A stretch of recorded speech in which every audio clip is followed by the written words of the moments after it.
आज की कहानी एक ऐसे इंसान की है जिसका एक सीधा साधा शौक उसे एक ऐसे भयानक मोड़ पर ले आता है जिसकी किसी ने कल्पना भी नहीं की होगी। ये कहानी है आदित्य की।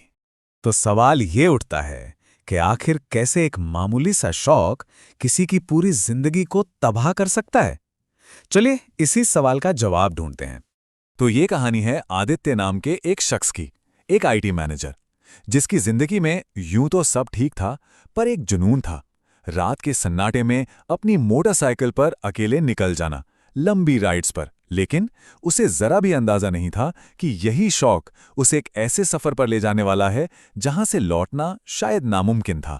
एक रात ऐसी ही एक राइड पर, एक बिल्कुल सुनसान सड़क पर, उसने बस एक मिठाई खाने के लिए अपनी बाइक रोकी।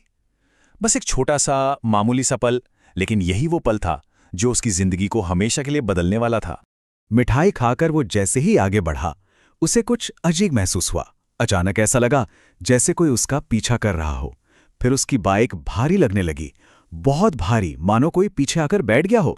तभी सड़क के किनारे बस एक पल के लिए उसे एक साया सा नजर आया, और फिर एक अजीब सी, एक अनजानी सी थकान उस पर हावी होने लगी। ये कोई मामूली थकान नहीं थी, बिल्कुल नहीं। इस सबसे घबराकर उसने पास के एक होटल में रात गुजारने का फैसला किया। पर जैसे ही वो बिस्तर पर लेटा, उसके दिमाग में एक खौफनाक ख्याल गूंजा, मैं अकेला नहीं हूं। अगली सुबह आदित्य घर तो लौट आया, लेकिन वो अकेला नहीं लौटा था। उसके साथ कोई और भी आया था। उसकी पत्नी निधि ने उसमें कुछ अजीब बदलाव देखे, और ये तो बस एक शुरुआत थी। कुछ ही दिनों बाद जब वो सुबह जॉगिंग कर रहा था, अचानक उसकी दुनिया ही पलट गई। वो हरा भरा पार्क देखते ही देखते उसी अंधेरी सुनसान सड़क में बदल गया। उसे लगा कोई उसके पीछे भाग रहा है। ये बहुत डरावना था। परेशान होकर जब वो डॉक्टर के पास गया, तो डॉक्टर ने कहा, यह सब काम का तनाव है, मेंटल स्ट्रेस। उन्होंने बस आराम करने की सलाह दी, लेकिन असलियत इससे कहीं ज्यादा खौफनाक थी। पत्नी के लाख मना करने के बावजूद आदित्य खुद को रोक नहीं पाया। एक रात वो फिर से अपनी बाइक लेकर निकल गया।